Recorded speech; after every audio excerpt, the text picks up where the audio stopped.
پچھلی بار ہم نے دیکھا کہ کس طرح سے بدی الزماں کو خواجہ عمر عیار شرارہ جادو کی قید سے آزاد کرانے میں کامیاب ہوئے۔ اب آگے کا حال سنیے۔ راہ میں عمر سے بدی الزماں نے کہا، اے ام نامدار، معلوم ہو کہ عمر دودھ شریک بھائی حمزہ صاحب قران کا ہے، اس وجہ سے بیٹے امیر حمزہ کے اس کو چچا کہتے ہیں اور تعظیم کرتے ہیں۔ الحاصل شہزادے نے کہا کہ چچا جان، میرا جانا یہاں سے لشکر میں میرے لیے کمال ننگ و عار ہے، کس لیے کہ میں ملکہ تصویر جادو پر عاشق ہوں۔ وہ سنے گی تو کہے گی کہ فرزند حمزہ میرا جویا نہ ہوا اور جان بچا کر اپنے لشکر کو چلا گیا۔ عمر نے یہ باتیں جب سنی، بنگاہ غضب بدی الزماں کو گھورا اور کہا، او ناشدنی، ایک آفت سے تو مر مر کے ہوا تھا جینا، پڑ گئی اور یہ کیسی میرے اللہ نئی۔ ہنوز زخم جگر آلے ہیں، طلسم میں خار و گل سب آفت کے پرکالے ہیں، ابھی لشکر تک میں پہنچے نہیں کہ آپ نیا راگ لائے۔ جلدی یہاں سے چل، ورنہ قسم ہے مجھ کو اسی عرب یعنی حمزہ صاحب قران کی کہ مارے کوڑوں کے کھال گرا دوں گا۔ بدی الزماں نے کہا کہ اے چچا، میں آپ کو یہ بازو بند قیمتی کئی لاکھ روپے کا دیتا ہوں، اگر کوئی تدبیر کر کے میری معشوق کو مجھ سے ملا دیجئے، ورنہ تو میرا یہ حال ہے، دست از طلب ندارم تا کار من برایت، یا تن رسد بجانا یا جان ز تن برایت۔ ترجمہ، جب تک میرا کام نہیں بن جاتا میں طلب سے باز نہیں آؤں گا، یا میں جانا تک پہنچ جاؤں یا جان تن سے نکل جائے۔ عمر نے جب بازو بند کا سنا، ایک بار خفا ہو کر کہا کہ تو نے کوئی مجھ کو قرم ساق مقرر کیا ہے، رنڈیاں ملوانا میں کیا جانوں، مگر ہاں ملکہ تصویر شہزادی ہے، اس کی نسبت البتہ کرا دوں گا، وہ بازو بند مجھے دے۔ بدی الزماں نے بازو بند عمر کو دیا۔ عمر بدی الزماں کو لے کر اس طرف چلا کہ جدھر سے تصویر کو آتے دیکھا تھا، سمجھا کہ اسی طرف اس کے رہنے کا مکان ہوگا۔ جب وہاں پہنچا کہ جس جھاڑی میں شگوفہ کو بے ہوش کیا تھا اور اس کی شکل عمر بنا تھا، وہ مقام بدی الزماں کو دکھایا اور سارا حال سنایا۔ بدی الزماں ہنسے اور پھر آگے چلے۔ مگر اب ملکہ تصویر کا ماجرا سنیے کہ یاد شہزادہ عالی تبار میں بے تاب و بے قرار شرارہ کے پاس سے آئی تھی۔ اس روز سے یہ حال تھا کہ دن کٹا فریاد سے اور رات زاری سے کٹی، دن کٹا فریاد سے اور رات زاری سے کٹی، عمر کٹنے کو کٹی پر کیا ہی خاری سے کٹی۔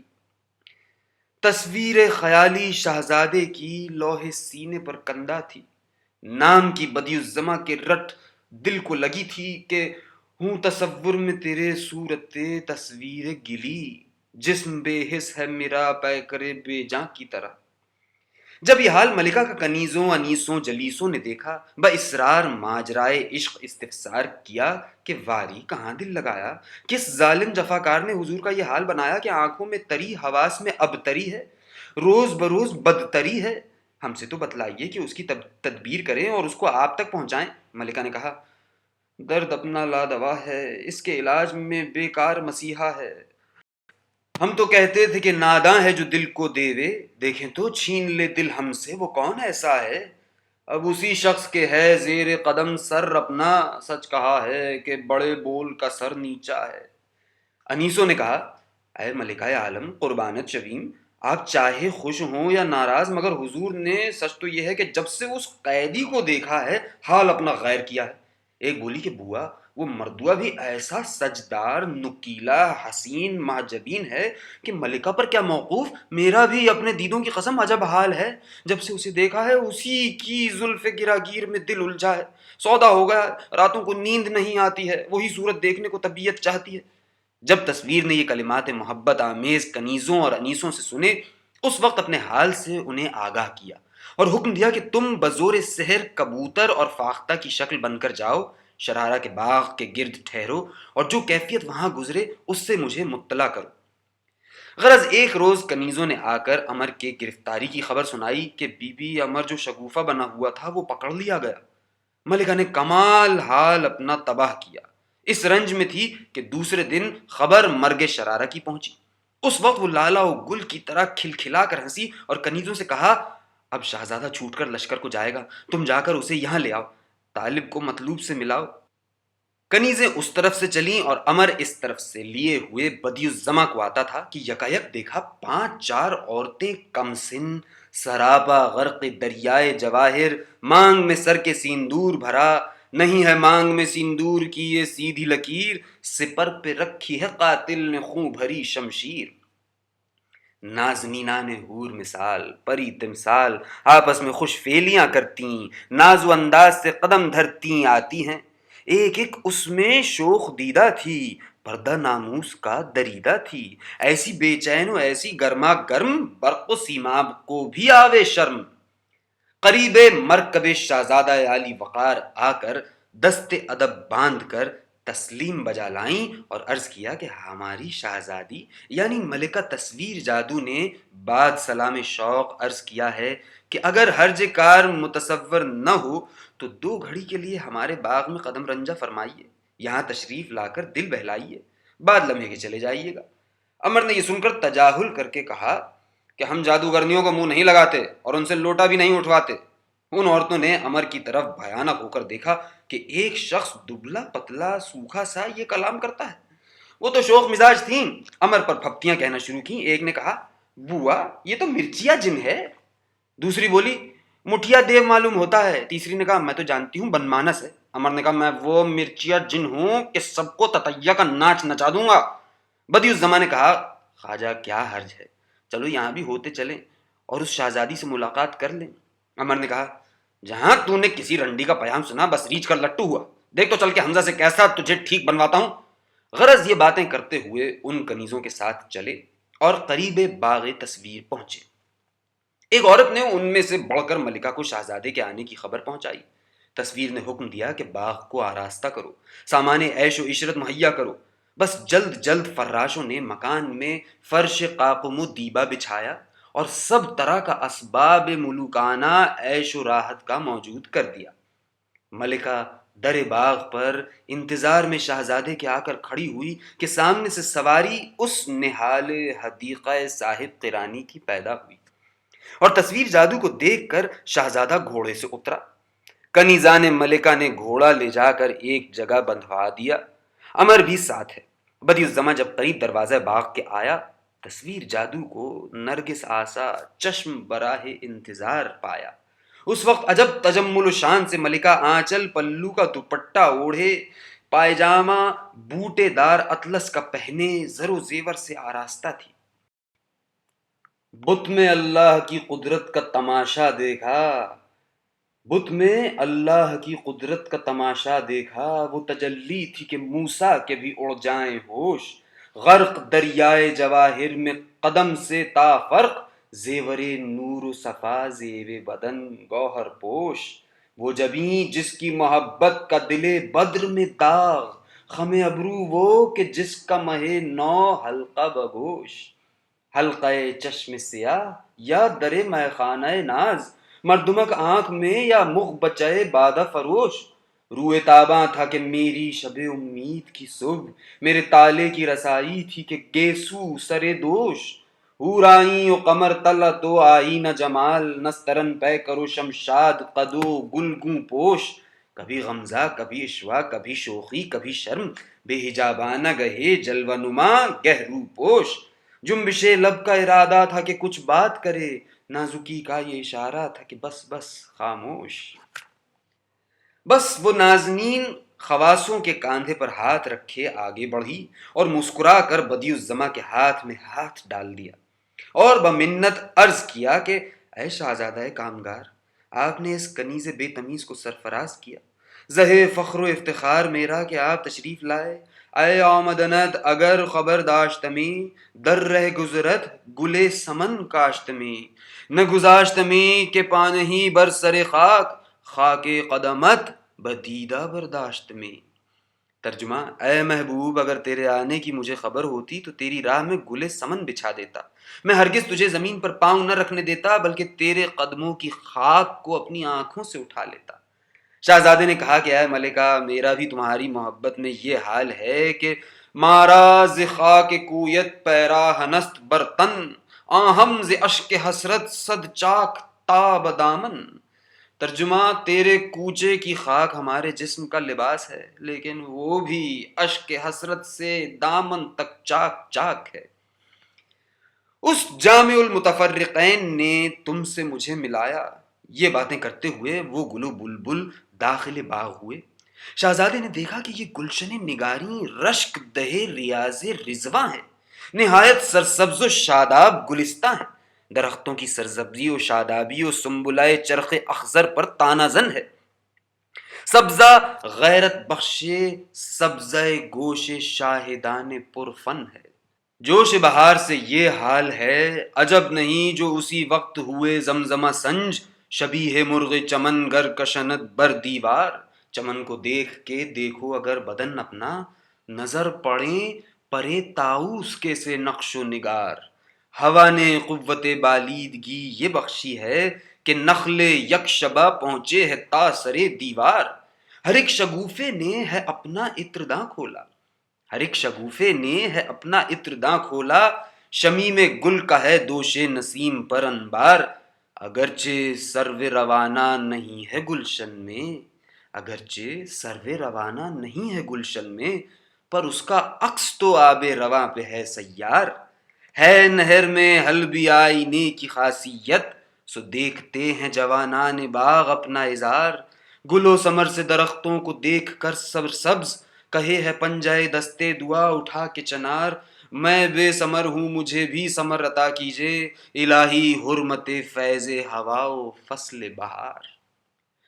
ہر درخت اصلی کے مقابل درخت جواہر کا نقلی صنعان چابک دست نے بنا کر لگایا ہے، اور اسی درخت کا عطر اس کے خوشے میں داخل کیا ہے کہ جب نسیم عنبر شمیم چلتی ہے، دماغ جاں معطر و معنبر کرتی ہے۔ الحاصل یہ کیفیت بہار دیکھتے ہوئے دونوں شیدا باہم بارادری میں آئے۔ یہاں سب طرح کا سامان عشرت مہیا تھا۔ ایک طرف چوکی بچھی، کشتی شراب کی اس پر لگی تھی، ایک سمت مسحری سنہری جواہر نگار، ایک جانب چھپر کھٹ مرصع پایوں کا طرح دار، شیشہ آلات آراستہ، فرش مشجر سے مکان پیراستہ، لطیف و دلکش و آب و ہوائے، مبارک منزل و فرخندہ جائے۔ ترجمہ: آب و ہوا لطیف اور دلکش ہے، یہ مبارک مقام اور برکت والی جگہ ہے۔ ملکہ یہاں کی کیفیت دکھا کر لبے نہر جو بنگلہ تھا، شہزادے کو وہاں لائی۔ یہاں بھی سب سامان نشاط و طرب موجود تھا، مسند شاہانہ بچھا تھا، مثل عروس شب اول کے وہ بنگلہ سجا تھا۔ دونوں عاشق و معشوق لبے نہر فرش مکلف پر جلوہ گر ہوئے۔ کشتیاں شراب کی حاضر ہوئیں، ارباب نشاط گائن ناہید طلت بلائی گئیں۔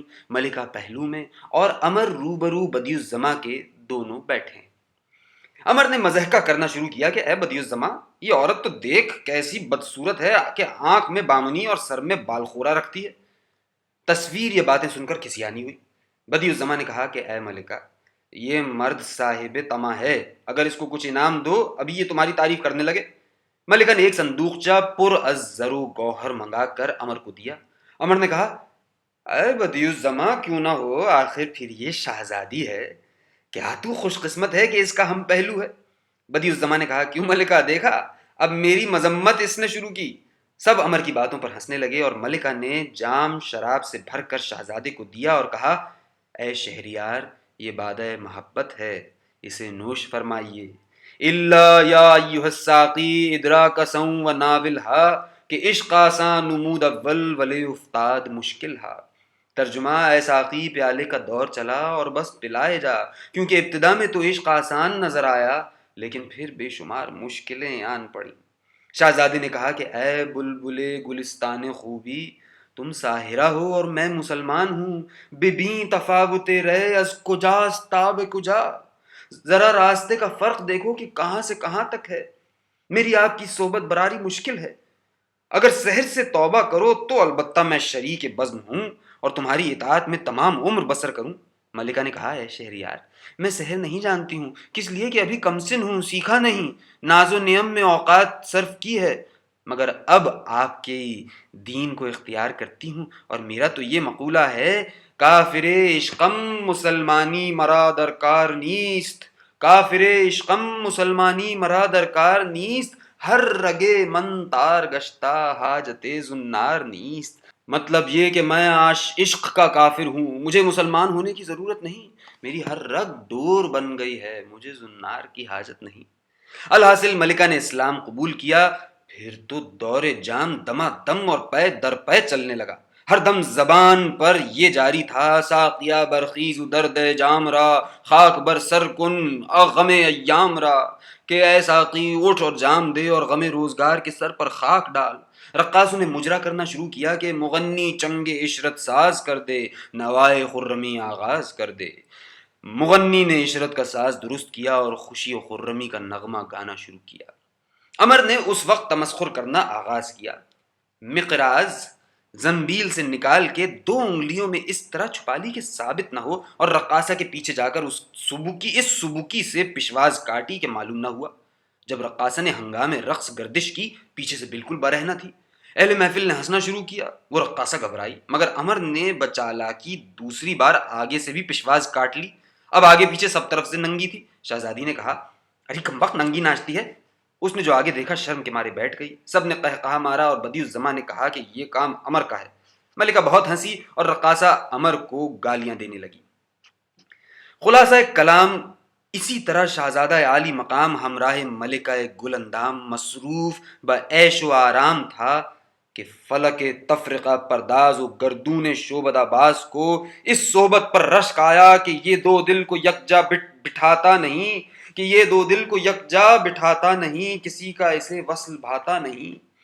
یکا یک سامنے جو نہر موجزن تھی، اس کے پانی نے جوش کھایا اور ایک شور و غل پیدا ہوا کہ ہر ایک گھبرایا۔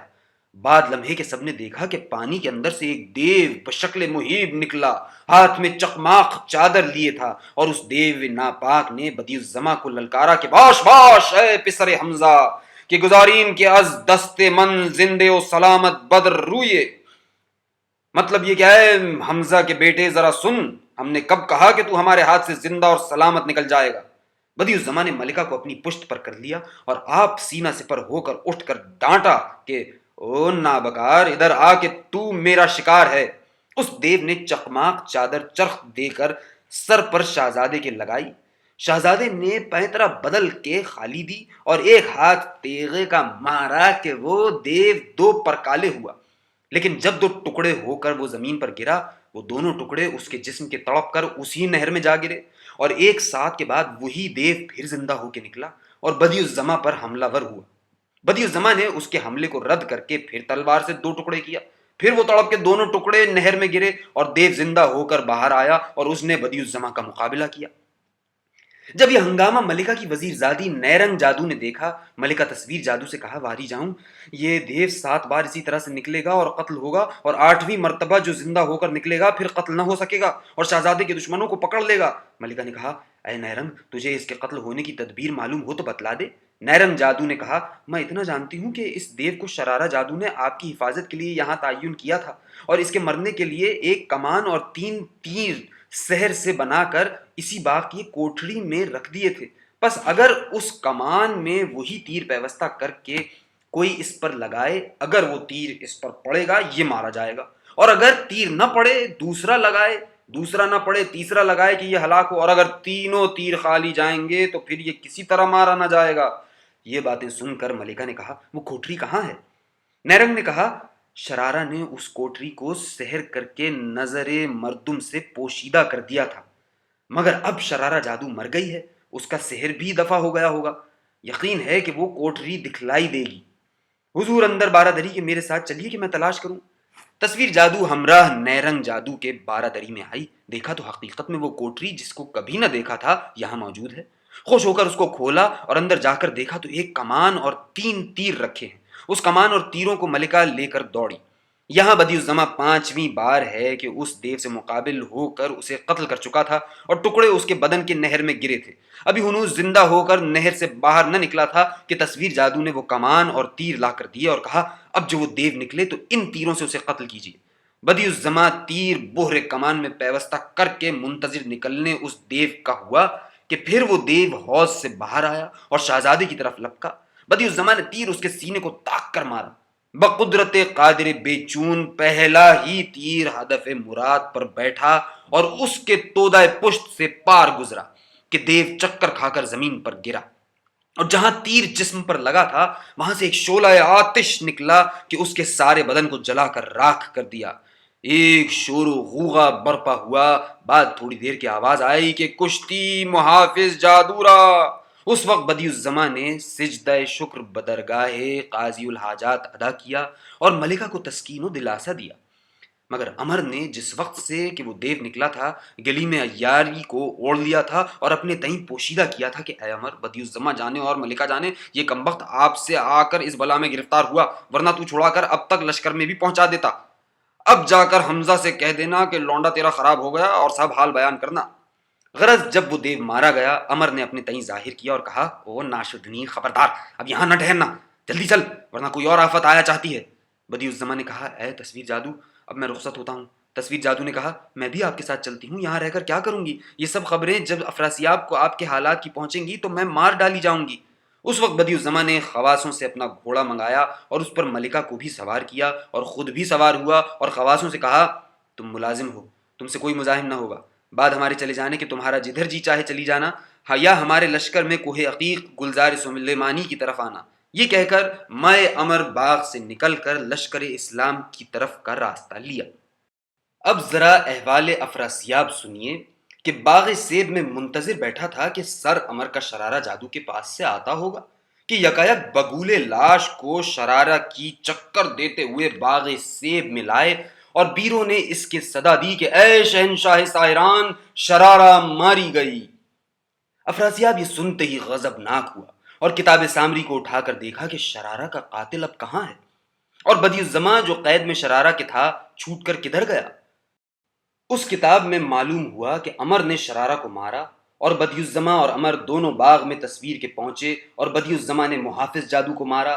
اب ماں تصویر کے اپنے لشکر کی طرف جاتا ہے۔ بس یہ معلوم کر کے افراسیاب نے کچھ سحر پڑھ کر دستک دی۔ ایک ساحر زمین کے اندر سے پیدا ہوا کہ اس کے منہ اور ناک کان سے شعلے آگ کے نکلتے تھے، کھور چندن کے تمام جسم میں لگے تھے، بت کوہنی سے شانے تک بندھے تھے۔ اس نے افراسیاب کو سلام کیا۔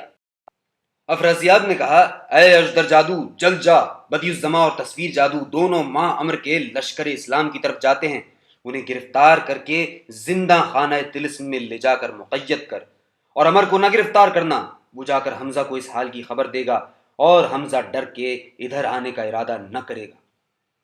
بمجرد حکم افراسیاب اسی وقت اژدر جادو چلا۔ یہاں بدیع الزماں کئی کوس باغ سے تصویر جادو کے دور نکل آئے تھے کہ ایک بار جھاڑی کے اندر سے ایک اژدہے نے سر نکالا اور بدیع الزماں کا سد راہ ہوا۔ امر نے تو فوراً گلی موڑ لی اور غائب ہو گیا، مگر بدیع الزماں گھوڑا بڑھا کر اس کے سامنے آئے اور تیر کمان میں جوڑ کر اژدہے پر لگایا۔ وہ تیر جب قریب اژدہے کے پہنچا، اس نے قلہ آتش منہ سے چھوڑا کہ تیر جل گیا۔ اسی طرح بہت سے تیر لگائے، سب جل گئے، اور اژدہے نے اپنا دم اوپر کو کھینچا۔ بدیع الزماں اور تصویر ماں گھوڑے کے کھینچ کر اس کے منہ کی طرف چلے، ہر چند انہوں نے لنگر مارا مگر کچھ نہ ہوا۔ آخر اس نے بدیع الزماں اور تصویر کو نگل لیا۔ امر نے اس وقت پتھر فلاخن میں رکھ کر مارے، وہ پتھر سب خالی گئے، اور اژدر نے پکار کر صدا دی کہ اے امر، جا کر حمزہ سے یہ ماجرا کہہ دینا کہ یہ صحرائے طلسم میں ہوش ربا ہے، خبردار یہاں کوئی آنے کا قصد نہ کرے۔ اب بدیع الزماں کا رہا ہونا دشوار ہے۔ حمزہ اس فرزند سے اپنے صبر کرے، کس لیے کہ جو یہاں اس کے چھڑانے کو آئے گا گرفتار بلا ہوگا اور مارا جائے گا۔ تجھے گرفتار کرنے کا حکم نہ تھا، ورنہ اے امر تیرا بھی بچ کر جانا نہ ہوتا۔ یہ کہہ کر وہ اژدر نظر سے غائب ہو گیا اور امر گریاں و نالاں گریباں چاک سر پر خاک اڑاتا لشکر امیر کی طرف چلا اور بعد قطع منازل لشکر میں داخل ہوا۔ بارگاہ میں صاحب قران تشریف فرما تھے کہ امر نے آ کر سلام کیا اور کرسی ہدہد پر متمکن ہوا۔ صاحب قران اور بادشاہ لشکر اور سب سرداروں نے پوچھا کہ خواجہ، مزاج تو تمہارا اچھا ہے۔ امر نے بعد ادائے دعا و ثنا بادشاہی کے سب ماجرا بدیع الزماں اور تصویر کا خدمت امیر میں عرض کیا۔ حمزہ صاحب قران نے فرمایا کہ شکر ہے خداوند عالم کا کہ فرزند میرا زندہ ہے۔ اب تدبیر فتح طلسم کرنا چاہیے، مگر سلیمان انبری منہ کو ہی سے فی الحال مقابلہ درپیش ہے۔ کچھ انتظام جنگ کر لوں تو فتاحی طلسم کے لیے کسی کو بھیجوں، یہ فرما کر امیر تدبیر جنگ میں مشغول ہوتے ہیں۔ لیکن اب حال سلیمان انبری منہ سنیے کہ اس نے لقا کو اپنے یہاں اتارا ہے اور لشکر حمزہ صاحب قران سے مقابلہ کرنے کا وعدہ کیا ہے کہ میں لڑوں گا۔ اس کے آگے کی داستاں ہوگی اگلی ویڈیو میں بیان۔